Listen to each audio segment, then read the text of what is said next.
परम पूज्य पट्टाचार्य 108 श्री विश्व सागर जी महाराज की, शरमन मुनि श्री 108 अरजी सागर जी महाराज की।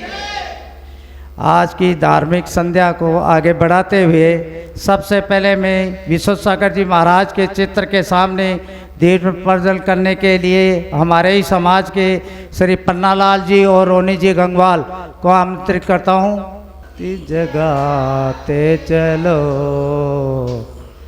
तिस ज्योति जलाते चलो, ज्ञान की गंगा बहाते चलो, ज्ञान गंगा बहाते चलो। बोले विश्व सागर जी महाराज की।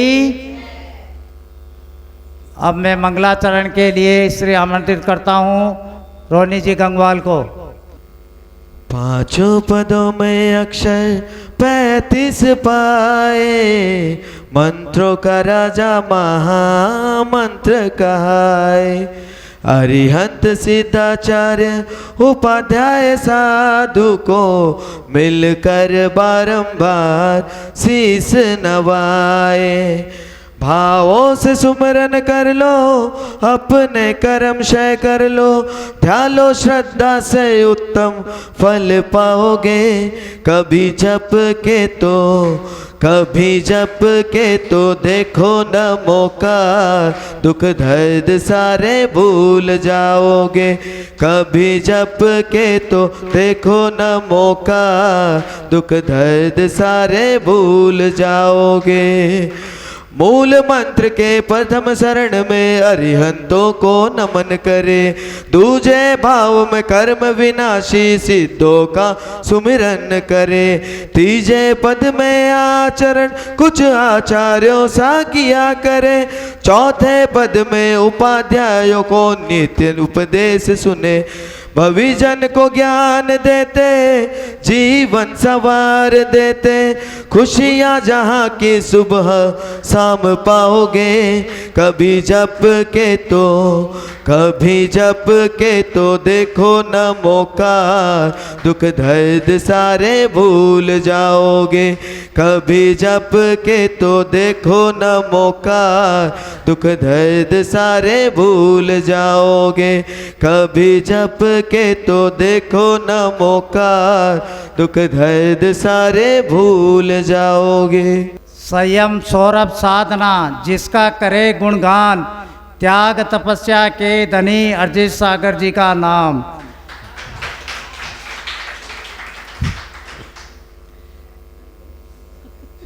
मैं हमारे सामने विराजमान श्री मुनि श्री अरजीत सागर जी महाराज से सविनय नम्र निवेदन करता हूं कि वे अपने प्रवचनों से के माध्यम से हम सभी का मार्गदर्शन करें। नमस्तु गुरुदेव, नमस्तु गुरुदेव, नमस्तु गुरुदेव।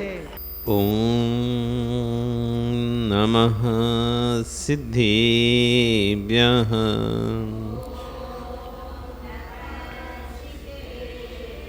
ओम नमः सिद्धिभ्यः।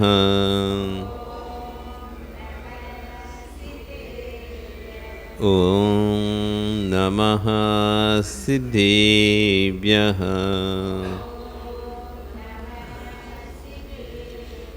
तिर्यणि खग्गिणाये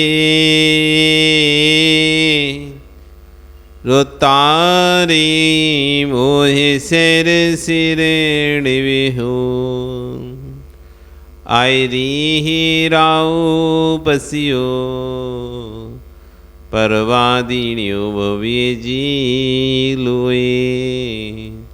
नमो अरिहंताणं, नमो सिद्धाणं, नमो आयरियाणं, नमो वज्रायाणं, नमो लोये सविशाहुणं।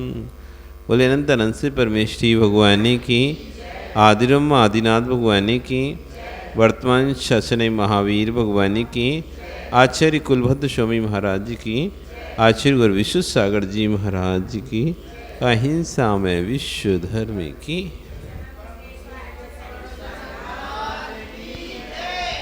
भवबंधु, वर्तमान शासन नायक वर्धमान स्वामी के शासन में तीर्थंकर प्रभु की चरण निष्ठा में बैठकर हम सभी जिन देशना का श्रवण कर रहे हैं।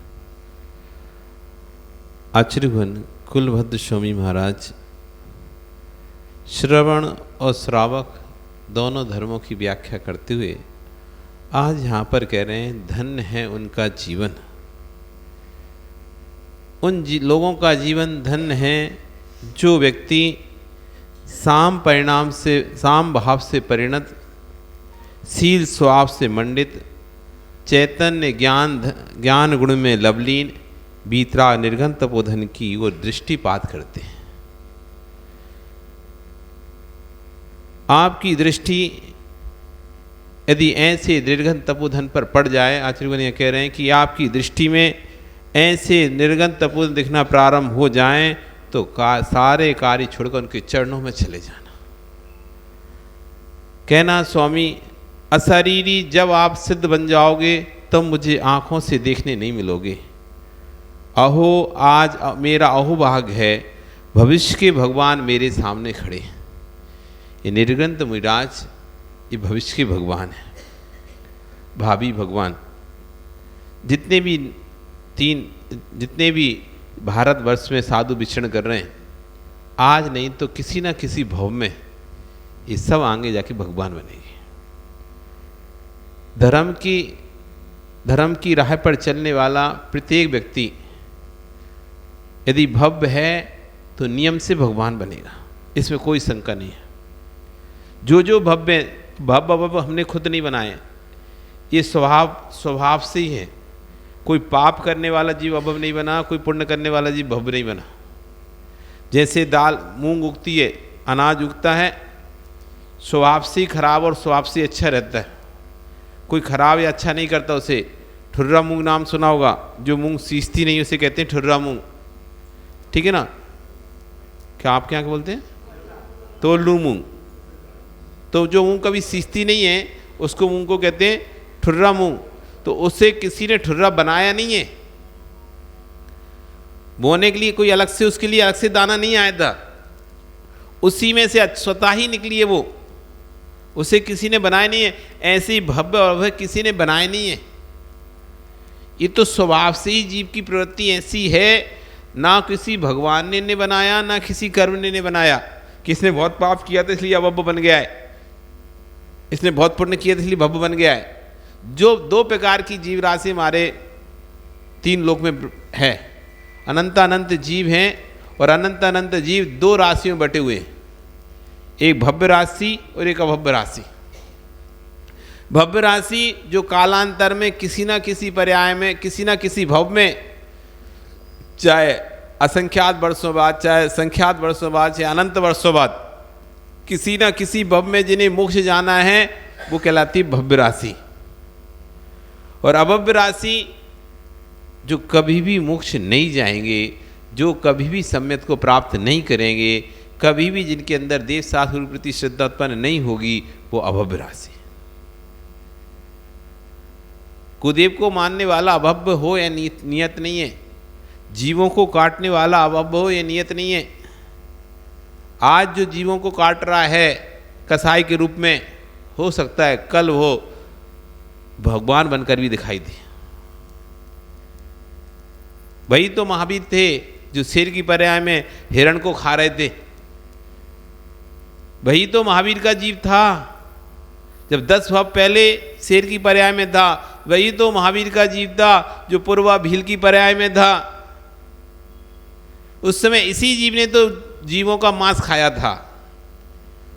जिस जीव ने जी और जीने दो का संदेश दिया, जिस जीव ने अहिंसा का प्रचार प्रसार किया, यही जीव किसी पर्याय में भील की पर्याय में था जो जीवों को मारकर खाता था, किसी पर्याय में सिंह की पर्याय में था जब जीवों को मारकर खाता था। लेकिन बोध हुआ यही जीव भगवान बना जो जीवों की दया का रक्षा का उपदेश दिया। कौन जीव भव्य हो सकता है इसकी क्रियाओं से पता नहीं चलता, कौन अभव्य है क्रियाओं से पता नहीं चलता। हम बाहर से कह देंगे अरे ये तो बिल्कुल अभव्य ही है, ये तो जीवों की हत्या करता है, ये तो नरक जाएगा, तो नरक जाने वाला जीव अभव्य हो जरूरी नहीं है। ये तो भगवान स्वर्ग जाएगा, ये तो ये स्वर्ग जाने वाला जीव भव्य हो ये भी जरूरी नहीं है। ऐसा भी हो सकता है कि जिसे आप अभव्य समझ रहे हो वो भव्य निकले, और जिसे भव्य समझ रहे हो वो अभव्य निकले। पर वो हमारे ज्ञान का विषय नहीं है, हम पता भी नहीं कर सकते। ये तो सिर्फ भगवान के ज्ञान का विषय है। किसका? केवली भगवान के ज्ञान का विषय है। तो आचार्यगण कह रहे हैं कि आज जो गुरु जब मुनियों को देखो, साधुओं को देखो, तो आचार्यगण कह रहे हैं अहो ये भविष्य के भावी भगवान हैं, यदि ये दिख जाएं तो उनके सामने चरण नतमस्तक हो जाना। सिद्ध जब ये अशरीरी सिद्ध बन जाएंगे तब आप इनको देख नहीं पाओगे। आज भगवान महावीर को हम देख पा रहे हैं क्या? लेकिन जब भगवान महावीर स्वामी किसी पर्याय में, एक पर्याय में तो मुनि रहे, लेकिन उससे पहले बीच की पर्याय में मुनिराज बने कि नहीं रहे? राजा बने, ये बने, वो न राजा राजपद त्याग कर मुनि बने। 10 बार तो मुनि भवकन का वर्णन है कि सिंह की पर्याय छोड़े स्वर्ग गए, स्वर्ग से आके फिर मुनि बने, फिर स्वर्ग गए, फिर मुनि बने, फिर स्वर्ग गए, फिर मुनि बने, फिर स्वर्ग गए, फिर नीचे आए, फिर मुनि बने। तब जाकर उन्होंने 16 कारण भावना भाई और तीर्थंकर पद का बंद किया। तो जब तक तीर्थंकर नहीं बने थे तब तक कैसे थे? सामान्य मुनि तो थे, ऐसे ही पिछली कमंडल लेकर तो विचरण कर रहे थे। उस समय भी ऐसी सामान से जीवन जीते थे। किसको पता था ये सामान से जीवन जीने वाला साधु, ये नगर नगर भ्रमण करने वाला साधु एक दिन भगवान महावीर बनेगा? किस दिन भगवान महावीर के रूप में निकलेगा? किसको पता था?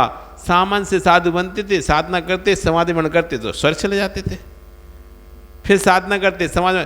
पारसनाथ का जीव 10 वर्ष तक क्या किया? मुनि बनता रहा, मरण करता रहा, मुनि बनता रहा, मरण करता रहा, मुनि बनता रहा, मरण करता रहा। कमठ का जीव था, कमठ का जीव था, मरुभूति का जीव था। मरुभूति पहली बार आया, मरुभूति से हमको भव हमारे आगम में दिखाए जा रहे थे, हमको उससे पहले के और भव तो रहे होंगे, लेकिन मरुभूति से भव क्या हुआ? मरुभूति से मरकर हाथी बना, और हाथी बनने के बाद जब उसको बोध हुआ कि मैंने क्या किया था, उसके बाद से स्वर्ग गया, स्वर्ग से फिर नीचे आया तो मुनि बना, फिर अजगर जो दूसरा उस फिर वहाँ पे समाधि वर्ण किया, फिर स्वर्ग गया, फिर नीचे आया, फिर मुनि बना, फिर समाधि वर्ण किया, फिर स्वर्ग गया, फिर नीचे आया, फिर समाधि वर्ण किया, फिर स्वर्ग गया, फिर नीचे आया। 5 बार 6 बार ऊपर नीचे ऊपर अप डाउन करता रहा, और हर पर्याय में मुनि बनता रहा वो जी। हम जैसे सामान्य व्यक्ति जैसे वही पारसनाथ का जीव हम सभी के बीच में ऐसे ही घूमते थे जैसे आज मुनिराज घूम रहे हैं।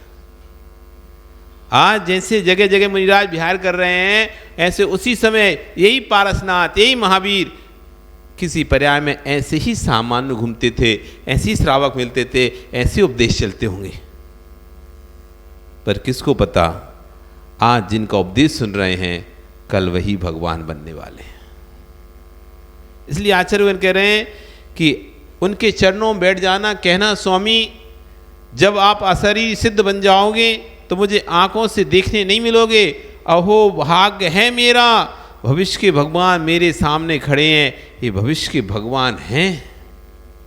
अरिहंत देव के चरण नहीं छू सकते। समव शरण में श्री मंडप हुए किसी भी जीव को भगवान के चरण छूने नहीं मिलते। कोई भी जीव भगवान के चरण नहीं छू सकता अरिहंत परमिष्ठि के। जब तक अरिहंत दशा प्रकट नहीं हो रही है इनकी, तब तक निर्घंतों के चरणों में बैठकर तो उनके चरणों को स्पर्श भी कर लेते हो, उनके हाथ पर ग्रास भी रख लेते हो। परंतु जब ये अशरीरी सिद्ध परमात्मा पद को प्राप्त कर लेंगे, फिर मात्र इस भूमि से हाथ ही जोड़ पाओगे, आँखों से देख भी नहीं पाओगे।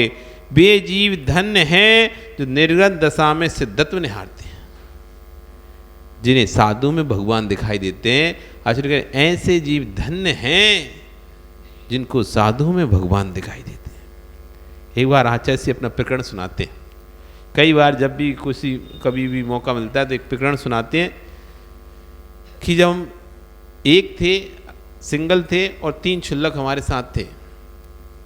3 क्षुल्लक थे और हम अकेले, ऐसे 4 संघ था। और कर्नाटक में, महाराष्ट्र में बिहार चल रहा था। तो महाराष्ट्र में बिहार चल रहा था तो एक गांव से हम निकले। एक गांव से निकले तो बहुत सारे बच्चे पीछे पड़ जाते ना, महाराज नंगा, महाराज नागा, महाराज नागा, नागा बाबा ऐसा करके बहुत सारे बच्चे पीछे पीछे घूम रहे, नागा बाबा चिल्ला रहे, आवाज़ें कर रहे।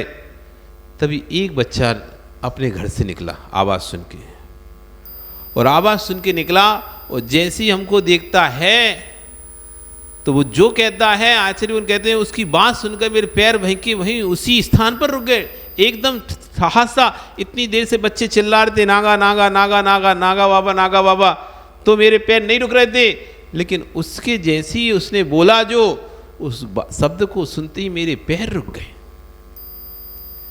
वो कहता है अपनी माँ से मराठी भाषा में, आई आई लौकर आ लौकर, घर से कमरे से निकालना, घर में जल्दी आ जल्दी, लौकर मतलब जल्दी आ, आई आई लौकर आ लौकर। जैनियों के भगवान जा रहे हैं,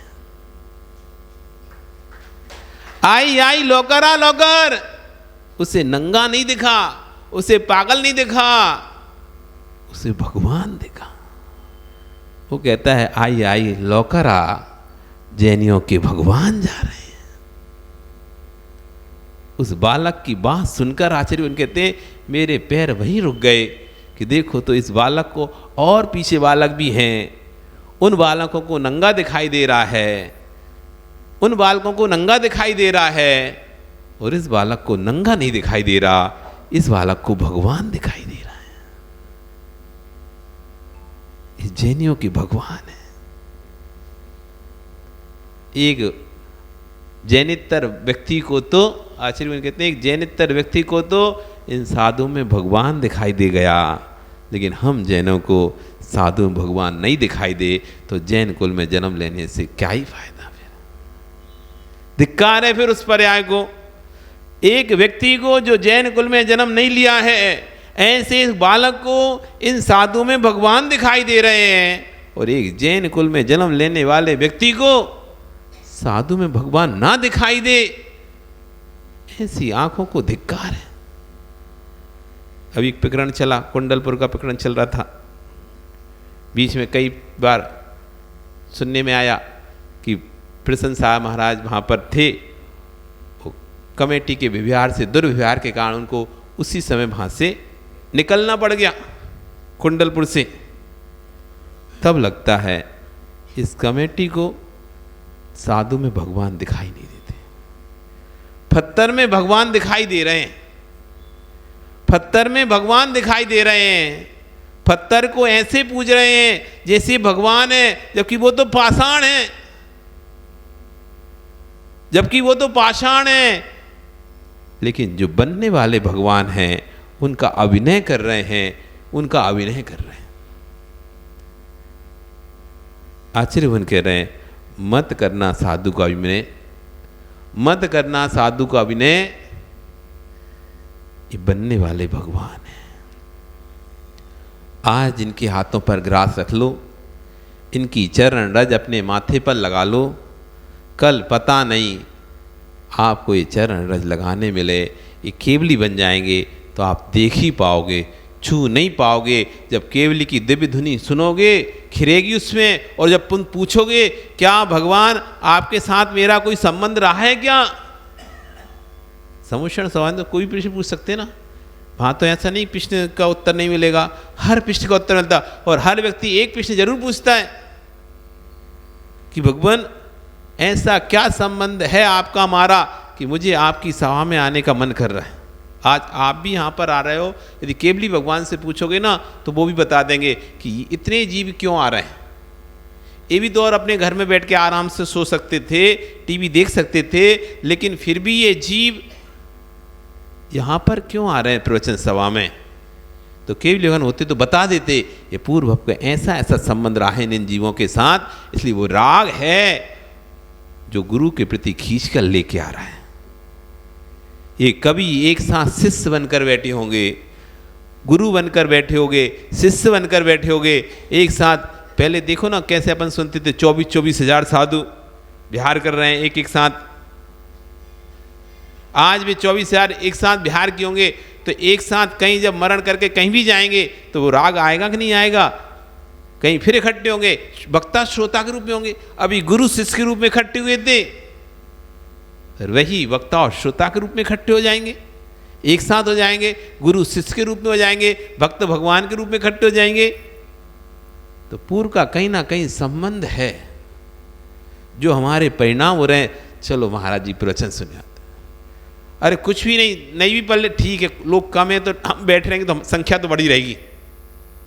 इस भावना से भी आ रहा है कोई व्यक्ति कि चलो समझ में ना भी आए कोई बात नहीं, बैठेंगे थोड़ा अच्छा लगेगा, महाराज को ऐसा नहीं लगेगा कम लोग आए मेरे बैठने से। तो ये राग क्यों मर रहा है, ये भाव भी क्यों आ रहा है, चलो लोग नहीं आ रहे मैं तो चलता हूँ, ये भाव भी इसलिए आ रहा है नियम से पूर्व भाव का हमारा सबका कहीं ना कहीं संबंध स्थापित हुआ था।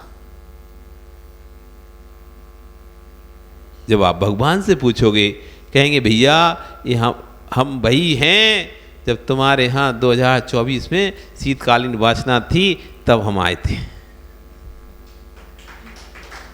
बिल्कुल देख लेना, कभी टकराएंगे अपन, अब याद रहेगा नहीं रहेगा वो बात अलग है आपको, लेकिन कभी किसी भम में फिर टकराएंगे और फिर किसी अवधि। इतने ग्रंथ तो आप पढ़ते हो ना, स्वाध्याय पढ़ते हो, स्वाध्याय में नहीं देखते कि कितनी बार वो महाराज के पास जाते हैं, मैना सुंदरी गई या कोई भी गया कि महाराज इन्होंने क्या किया था, पूर्व हम में हमारा इतना क्या राग है इनसे, क्यों उनको देख के हमको राग उमड़ रहा है। तो कितना तो प्रकरण चलता है कि राम लक्ष्मण का क्यों, रावण और लक्ष्मण का क्यों ये द्वेष है, क्यों युद्ध हो रहा है, ये मरु कमठ क्यों उपसर्ग कर रहा है, क्या इसका संबंध है, बार बार क्यों उपसर्ग। तो हर कुलभूषण देशभूषण क्यों उपसर्ग हो रहा है, क्यों उपसर्ग कर रहा है, राम ने क्यों उपसर्ग दूर किया, हनुमान सुग्रीव ने क्यों राम की मदद की। तो हर पृष्ठ में यही तो कहते हैं ये पूर्व में ऐसा ऐसा संबंध था, उस संबंध के कारण से ये सब यहाँ पर मिले। आप पूरा ग्रंथ उठा के पढ़ लो प्रथमान युग का, हर ग्रंथ में, प्रथमान युग ग्रंथ में कहीं ना कहीं श्रावक जाएगा और अवधि ज्ञानी मुनिराज के पास जाएगा, नमस्कार करेगा, अपने भव पूछेगा, राग पूछेगा, मुझे उसके प्रति इतना राग क्यों है, उसके प्रति प्रेम क्यों है, और आपको देखकर ऐसा भी पूछेगा, आपको देखकर मुझे राग क्यों मर रहा है, आपको देखकर आग पास बैठने की इच्छा क्यों हो रही है। तो बता देंगे अवधि ज्ञानी मुनिराज, भैया पूर्व में तुम्हारे पुत्र थे, तुम्हारे शिष्य थे, तुम्हारी पत्नी थे, तुम्हारे बेटे थे, या तुम हमारे सगे संबंधी थे, खुश तो थे, इस कारण से वो राग यहाँ पर उमड़ रहा है। सारी चीज़ें एक एक चीज़ खुल के रख दिया जाएगा। इसलिए भैया अभी मिला है मौका,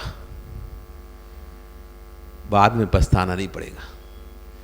कम से कम जब तुम किसी समुषण में जाओगे और पूछोगे कि भगवान आपसे हम कभी मिले हैं क्या, तो भगवान कहे भैया हम जब तिनसुखी आए थे, है ना, जब हम तिनसुखी आए थे तब हम महाराज थे, विचरण करते हुए विहार करते हुए आसाम में पहुंचे थे, तुम आसाम में श्रावक थे, उस समय तुमने हमारी खूब सेवा की थी, उससे हमारा तुम्हारा अच्छा संबंध बैठ गया था, भक्ति भाव का संबंध बैठ गया था, वही संबंध है जो तुम्हें आज यहाँ पर खींच के लेके आया। बिल्कुल ध्यान रखना, यदि हम एक उपकार करते हैं तो उसको उससे बदले में उपकार मिलता है, हम एक अपकार करते हैं उसके बदले में उपकार मिलता है। जैसा हम इस करते हैं वैसा हमको मिलता है, अच्छा करते हैं अच्छा मिलता है, बुरा करते हैं बुरा मिलता है। सारे संबंध पूरा अब प्रथमान युग पढ़ो आप अच्छे से, और उसमें देखना अरे इनका संबंध इससे ऐसा था, अच्छा इतने बहुत पहले संबंध हुआ था, आज जाके इसलिए आज इनकी शादी हुई है, आज जाके इसलिए इसकी मदद की है, इतने भव पहले इनका ऐसा ऐसा संबंध हुआ था, ऐसे ऐसा मित्रता थी, ऐसे ऐसे दोस्ती थी, इसलिए इसका ऐसे कल्याण उपकार किया था, उसने उसका वैसे उपकार किया। चाहे जीवनदर चरित्र पढ़ लो, चाहे सैनिक चरित्र पढ़ लो, चाहे कोई सा भी चरित्र पढ़ लो। जीवनधर ने कुत्ते को नमकार मंत्र सुनाया, पदम रुचि सेठ ने बैल को नमकार मंत्र सुनाया, किसी ने किसी को सुनाया, किसी ने किसी को सुनाया, चारू दत्त ने बकरे को नमकार मंत्र सुनाया। सब एक दूसरे की मदद करे आगे जाके। संबंध कहाँ से मदद करने आ रहे, ये पूर्व के संबंध थे। तो आचार्य कह रहे हैं ये जीव आगम की दृष्टि से दुष्ट बेजीव वे जीव आगम की दृष्टि से दुष्ट बुद्धि जीव हैं, जो सामने आए वीतरागी निर्गत तपोधन को देखकर भी सिर झुकाना नहीं जानते, आंखों से देखना पसंद नहीं करते। इन विचारों के तीव्र अशुभ कर्म का उदय चल रहा है। जिनका नीच गोत्र का बंध हो चुका है, अशुभ आयु का बंध हो चुका है, ऐसा जीव कभी दिगंबर मुनि के हाथ पर ग्रास नहीं रख सकता। ये आगम वचन है। सम्य शिखर की यात्रा, दिगंबर मुनि के हाथ पर ग्रास वे ही जीव रख सकते हैं जिनको नरक आयु का बंध नहीं हुआ हो। साधु बनना तो बहुत दूर की बात है। जिस जीव ने मनुष्य आयु का बंध कर लिया है, वो जीव जिस जीव ने त्रिंच आयु मनुष्य आयु बंद कर लिया है, वे जीव कभी त्यागी नहीं बन सकता। ऐसा जीव कभी देशवृत्ति नहीं बन सकता। ऐसा जीव कभी महावृत्ति मुनि नहीं बन सकता। ये तो बहुत कठिन है। नरक आयु का बंधक जीव महावृत्ति के हाथ में भी ग्रास भी नहीं रख सकता, उसके भाव ही नहीं आएंगे, बाहर खड़ा रहेगा, अनुमोदना कर सकता है, दूसरे से कहेगा कि आप आहार दे दो महाराज को, लेकिन स्वयं वस्त्र बदलकर ग्रास नहीं रख सकता है। उसके पास ऐसी विशुद्धि बन ही नहीं सकती है, बन ही नहीं पाती। बाहर से खड़ा खड़ा कहता रहेगा, सारी व्यवस्थाएं कर देगा, पानी ला देगा, दूध ला देगा, फल ला देगा, सब्जी ला देगा, जो तुमको घर की साफ सफाई कर देगा, झाड़ू पोंछा लगा दे, सब कर देगा, A to Z पूरा काम कर देगा, खाना भी बना देगा हो सकता है, लेकिन देने के भाव नहीं आएंगे। पूरा बना के फिर निकल जाएगा। अब मेरे बच्चे रो रहे हैं, अब मुझे वो संभालना है। सो बस जब साधु आए थे, बस उसी समय उसको कपड़े चेंज करना पड़ गया। भाव आ गया, नहीं नहीं अब आप लोग करो, मैंने इतनी देर से कर रहा हूं, मैंने सब कर दिया, काम पूरा निपटा दिया है, अब आपको कुछ नहीं करना, बस आपको देना है, अब मैं जा रहा हूं। भाव नहीं बना पा रहा। स्वयं वस्त्र बदलकर ग्रास नहीं रख सकता, उसके पास इसी विशुद्धि बन ही नहीं सकती। इतना कठिन है, आश्चर्य नहीं करना। ऐसे बहुत सारे लोग हैं। जैनियों की संख्या कितनी है, फिर उसमें धर्मात्मा कितने हैं? जैनियों की संख्या कितनी है? आपको लगता है बहुत कम जैनी है, अरे बहुत है जैनी जितने भी हैं, लेकिन उसमें भी धर्मात्मा कितने हैं? उंगली पर गिनने लायक। और उन धर्मात्मा में साधु को मानने वाले कितने हैं? वे और कम है। आज अपने घर में देख लो, आप भले साधु के पास आ रहे हो, लेकिन आपके बच्चे कितने आ पा रहे हैं? जबरदस्ती आप कहते हो, एक आध दिन किसी दिन आ गया, कहते कहते कहते कहते 10 बार आपने कहा तो एक बार कभी वो आ गया, आहार दे लिया, बाकी स्वयं की इच्छा से, स्वयं के भावों से कितना आ रहा है? आप जबरदस्ती फोर्स करके भेज दो तो बात अलग है कि नहीं जाना ही पड़ेगा, जाना ही पड़ेगा, जाओ आज सब आ रहे हैं। ऐसा नहीं है आज सब आ रहे हैं, सब लड़के यार तुम भी जाओ, नहीं तो हमको बुरा लगेगा, लोग हमसे पूछेंगे, इसलिए फोर्स करके आपने भेज दिया एक दिन। अंदर भावना नहीं थी। अब सब लोग जा रहे हैं, लोग क्या कहेंगे, लोग क्या सोचेंगे, ये सोच के जबरदस्ती मन मार के आ गए एक दिन, किसी दिन, उसके बाद गायब, उसके बाद गायब, नहीं आ रहे। तो आश्चर्य में कह रहे हैं कि साधुओं को मानने वाले कितने हैं? पहले तो जैनी कितने हैं, जैनियों में धर्मात्मा कितने हैं, और धर्मात्माओं में साधुओं को मानने वाले कितने हैं? साधुओं को मानने वाले में भी साधुओं की चर्या कराने वाले कितने हैं? अब आप में से कितने लोग साधु को मानते? देखो मानते तो ऐसा नहीं मानते, लेकिन हार में कितने आते, चर्या में कितने आते, वैयवृत्ति में कितने आते हो? साधु को मानते तो, लेकिन फिर आहार चर्या में कितने आते हो? साधु की वैयवृत्ति में कितने आते हो? कितने आते हो? 50 लोग। आप में से खुद अपने आप के परिणाम खुद सोचो। मैं साधु को मानता हूँ, मानने के बाद भी उनकी आहार व्यवस्था में कितना रहता हूँ, उनकी वैयवृत्ति व्यवस्था में कितना रहता हूँ? क्या मेरा योगदान कितना है? नगण्य है, या 10 मिनट का योगदान है, या 15 मिनट का योगदान है, या पूरा फुल टाइम का योगदान है? अपने आप को स्वयं से पूछना। मुमुक्षु यदि किसी की मृत्यु हो जाए तो जीव शमशान तक लाठी टेक कर जा सकता है। आचार्य बन के किसी मृत्यु हो जाएगी तो वहाँ शमशान तक लाठी टेक कर जा सकता है, सब यात्रा के लिए जा सकता है, उसमें पैदल घूम सकता है। परंतु शिव यात्री, मोक्ष जाने वाले यात्री पधार जाएं तो कहेगा महाराज चलते नहीं बनता, वहां पर बहाना है, अभी इनके पास समय नहीं है।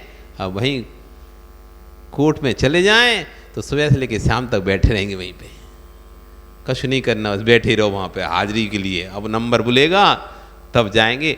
अब कहाँ से समय आ गया इनके पास? अभी तो कह रहे थे मरने की फुर्सत नहीं हमें, इतना व्यस्त समय है कि मरने तक की फुर्सत नहीं है। और वहीं अब कोर्ट के एक पेशी आ जाए, सुबह 10 बजे से बुला लेते हैं, पता चला शाम को 4 बजे उठने भी नहीं देते, बोलते कभी भी आ सकता है, कभी भी आ सकता है, कभी भी आ सकता है। अब बैठा बेचारा, 10 से बज गए पूरे 4, जब तक कोर्ट बंद नहीं हुआ।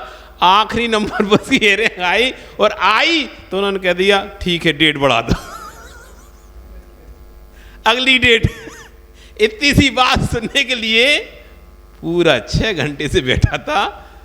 अगली डेट में सुनवाई हो गई, आज टाइम हो गया।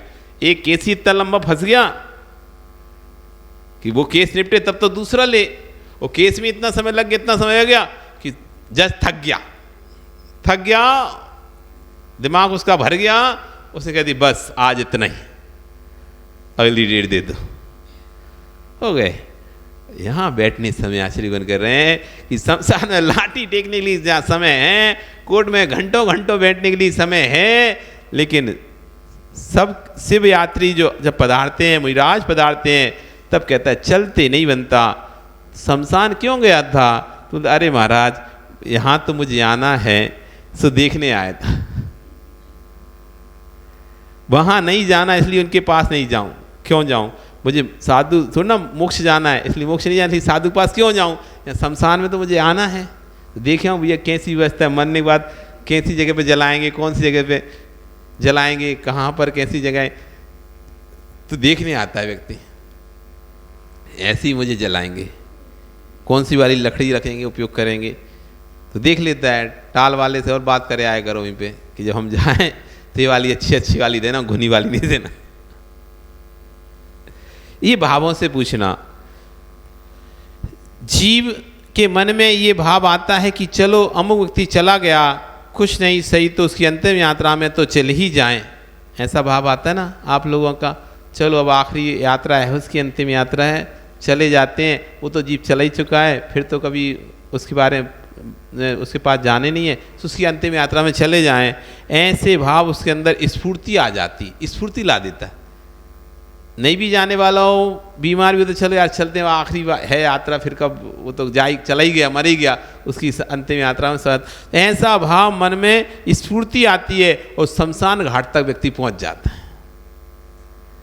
लेकिन ऐसा भाव मन में कभी नहीं आया। ये शिव यात्री यहाँ पर आए हैं, पता नहीं फिर कब ये शिव यात्री आएंगे, कहीं अब भगवान बन जाएं और फिर ये नहीं आए, तो इसलिए अंतिम क्या पता इनके साथ अंतिम पैदल विहार हो, फिर तो भगवान बन जाएंगे, तो ये तो 4 अंगुल ऊपर चलेंगे आकाश में, फिर तो मैं साथ में भी नहीं चल पाऊंगा।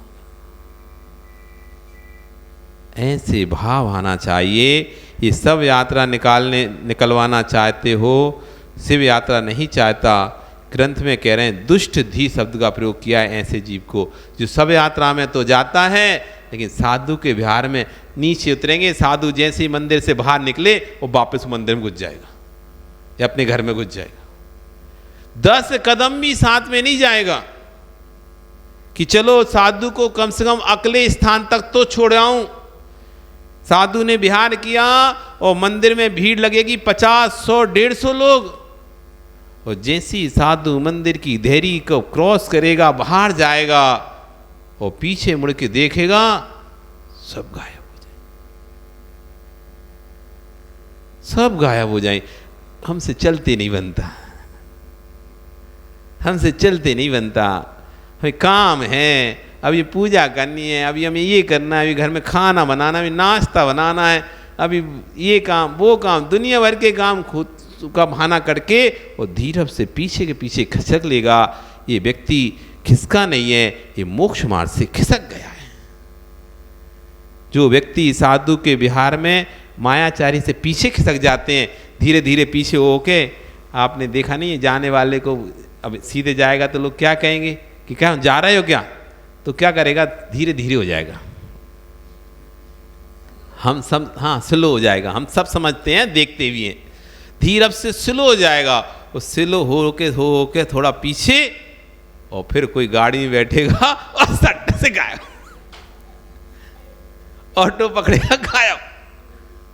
और कोई अरे वो महाराज तो बहुत आगे आगे चले गए, तेज चल रहे थे, दौड़ जा रहे थे, सुबह तो आगे निकल गए, हम पीछे रह गए, तो हम क्या ही करते, इसलिए हम घर आ गए।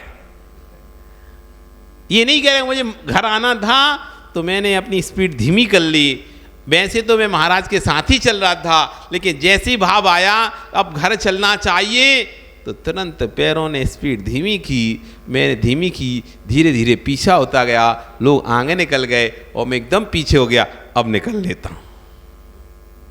क्यों मायाचारी करते हो, क्यों अपनी मोक्ष यात्रा से मायाचारी कर रहे हो? यदि जाना था, साधु को नमस्कार करके, प्रणाम करके, उनका आशीर्वाद लेके, महाराज श्री मुझे घर जाने की इच्छा है कहकर निकलते, मायाचारी भी नहीं होती और साधु भी प्रसन्न रहता आपसे। साधु भी प्रसन्न रहता। यदि उसको लगता कि नहीं भैया अभी मत जाओ, अभी कुछ कम ही लोग हैं, 2-4 लोग ही, कम से कम तुम रहो, तो अपनी बात भी कह देता कि भैया अभी मत जाओ, अभी साथ में चलो, जरूरत है तुम्हारी। अथवा कह देता ठीक है बहुत लोग हैं, तुमको घर जाना है तो चले जाओ। तुम जब बोल के जाते तो सताई वो अपने आप कह देता ठीक है बहुत लोग हैं तुम चले जाओ। अथवा कहता नहीं भैया अभी कोई नहीं है, देखो 4 लोग बचे हैं, तुम भी चले जाओगे तो और 3 लोग रहेंगे, कम से कम 1 किलोमीटर और बचा है, 1 किलोमीटर छोड़ के चले जाना, तो कम से कम साधु प्रसन्न रहता। अब आप धीरे धीरे पीछे पीछे सरक लिए, और जब साधु ने देखा अच्छा पीछे कोई तो नहीं बचा, 2 बचे, तब उसके अंदर एक पीड़ा, एक कष्ट होगा कि कैसे श्रावक है छोड़ के चले गए। इसलिए जो जो प्रवचन सुन रहे हो देश में, कभी भी साधु के विहार में जाओ तो बिना साधु को नमस्कार करे, उनकी अनुमति लिए वापस नहीं लौटना घर में। जब भी लौटना भी है तुम्हें तो उनके पास जाकर नमस्कार करो, उनकी अनुमति लो कि महाराज जी मैं अब जा रहा हूं, मुझे अनुमति दो। हो सकता है साधु आपको अनुमति दे भी दे और कह दे भैया थोड़ी देर और चलो, अभी ये रास्ता बीच का खराब है, आपकी जरूरत पड़ेगी, 4 लोगों की भीड़ की जरूरत पड़ेगी, क्योंकि आप जाओगे तो साथ में 4 को और लेके चले जाओगे। आदमी अकेला नहीं जाता, खुद तो जाता ही जाता है, साथ में 2 को और पकड़ लेता, चलना यार तेरी गाड़ी है, मुझे वहां से छोड़ देना। अथवा चलो इतनी तो भीड़ है, क्या ही करना है, अपन 2 जने कम भी हो जाएंगे तो क्या ही फर्क पड़ेगा। उसको नहीं जाना था, तब भी जबरदस्ती उसको खींच के ले जाता है। खुद तो अहित कर रहा है अपना, और दूसरे का भी अहित कर दिया। खुद का तो मोक्ष मार्ग बाधित हो गया और दूसरे का भी मोक्ष मार्ग उसने बाधित कर दिया। इसलिए जीवन में सबसे बड़ी बात ध्यान रखना, यदि अपना शिव मार्ग प्रशस्त करना चाहते हो तो शिव यात्री जो हैं उनकी पैदल यात्रा में चलने का प्रयास करो। अन्य समाजों में तो पैदल यात्रा निकालते हैं और लोगों को जितने के जितने उस यात्रा में जाते हैं उनको तो निकालना पड़ता है कभी कभी, कि 4 धाम की यात्रा के लिए निकाला, या गंगोत्री की परिक्रमा के लिए निकाला, या नर्मदा की परिक्रमा के लिए निकाला, तो वो तो कभी कभी निकालते हैं, सुप पे उसके लिए जितने जाते हैं उनको सौभाग्य मानते हैं। यहाँ तो तुम्हें स्वतः ही सौभाग्य मिल रहा है, निकालना नहीं पड़ रहा। ये दिगंबर साधु तो नियम ही लेके रखे हैं कि जहाँ भी जाएंगे पैदल ही जाएंगे, वाहन का कभी उपयोग ही नहीं करेंगे। और आपको तो इनके साथ शिव यात्रा का स्वभाव मिला, जो इनके साथ यहाँ पैदल विहार कर लेगा वो आगे जाके मुनि बनकर विहार कर पाएगा, आरिका बनकर विहार कर पाएगा। और जो इनके साथ विहार नहीं कर पाएगा आगे जाके वो मुनि हारिका बनकर भी विहार नहीं कर पाएगा। इसलिए अपना सौभाग्य है ये, आप अपना सौभाग्य मानो कि गुरु आए और उनके साथ हमें पैदल चलने का मौका मिल रहा है। इसलिए कभी ऐसा मत कर देना, नहीं तो भागचंद जी ऐसा कर दो 10 ही लोग जाएंगे बस बिहार में, ज़्यादा की क्या जरूरत है। और तुमने लिखवा दिया 11वां कह भी रहा है, नहीं नहीं कल देखेंगे, बाद में देखेंगे, 10 से ज़्यादा नहीं। तो तुम अहित कर रहे हो अपना और अहित कर रहे हो समाज का।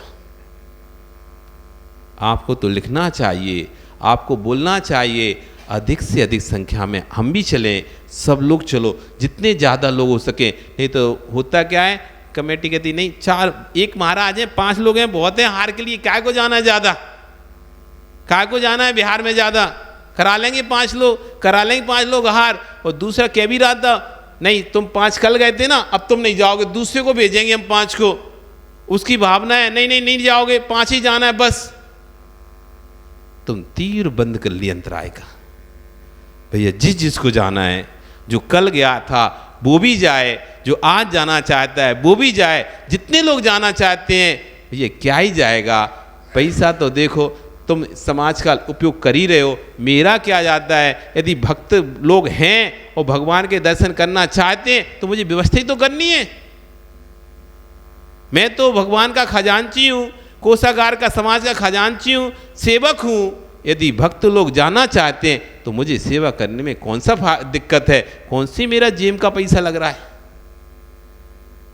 कौन सी हमारे जेब से पैसा खर्चा हो रहा है जो हम सोचे कि नहीं नहीं नहीं 4 से ज़्यादा नहीं जाएंगे, 8 जाएंगे तो ठीक है, 2 गाड़ी में चले जाएंगे, और जिसको जाना है और हम व्यवस्था कर देंगे, और खूब अच्छे से जाओ। लेकिन सब जाओ, सब मोक्ष मार्ग के पथिक यात्री के सहयोगी बनो, सब अपना मोक्ष मार्ग का प्रशस्त करो, ऐसे परिणाम होना चाहिए, ऐसा भाव आना चाहिए। जिसको अपना शिव यात्रा निकालनी है, सब यात्रा निकालनी तो सब यात्रियों के साथ भीड़ लगा के जाओ। जाते ना सब यात्री के साथ, जो सब यात्री है, मरा हुआ मुर्दा है वो सब यात्री कहलाता है। मुर्दा क्या कहलाता है? सब यात्री। तो उस मुर्दे के साथ जाओ, पैदल पैदल सब यात्रा निकालना है, और शिव यात्रा निकालना है अपनी। तो शिव यात्री जो हैं, जो दिग्गज हैं, उनके साथ पैदल चल लो, विश्वास मानो, आज का पैदल चला हुआ आपका भविष्य में आपको मुजराज बनाएगा, भविष्य में आपको आरिका बनाएगा, आपके पैरों में वो ताकत देगा कि आप अपने पैरों पे खड़े हो सकते हो। आज जिनके पैर कमजोर हो गए ना, चल नहीं पा रहा, लड़खड़ा रहे हैं, सहारा लेना पड़ रहा है, ये वही जीव हैं, पापी जीव, जो शिव यात्रा, सब यात्रा में तो भड़ गए, और शिव यात्रा में तो कम मंदिर के बाहर से खसक लिए। जैसे ही महाराज मंदिर के बाहर निकले, एक जगह तो हम निकले, कम से कम 100-150 लोग होंगे मंदिर में, और हम जैसे ही निकले, वो मंदिर की थोड़ी सी गली थी, और थोड़ी सी गली क्रॉस किए तो गली पूरी भरी थी, और जैसे ही क्रॉस किए, क्रॉस करके हम चौराहे पर पहुंचे, पीछे मुड़ को देखा तो 3 लोग थे। कहाँ गए 100-150 लोग?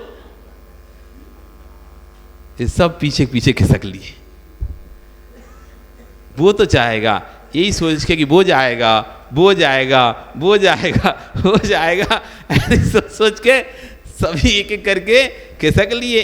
तो वैसी ही कहानी आती है कि एक बार, समय हो गया, आपका समय हो गया, कहानी तो रह ही गई। कल फिर आओगे? नहीं आओगे? आओगे ना पक्का? तो फिर सही बताओ, कल आओगे क्या? नहीं आओगे? आओगे क्या? आएंगे ना? तो पक्का फिर कल सुना देंगे।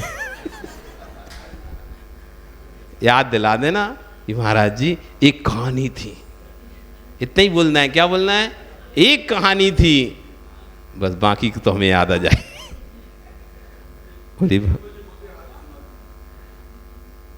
अब कम से कम कल तक रुकोगे तो एक दिन की आयु और बढ़ गई। तुम आज ही चले गए तो फिर सुन लिया, तो अब कम से कम कल तक के लिए रुके तो रहोगे तुम, कि कल सुन के ही जाएंगे? नहीं समझे ना? अच्छी नहीं समझी, पर आजकल चर्चा करें, बोली भगवान महावीर स्वामी की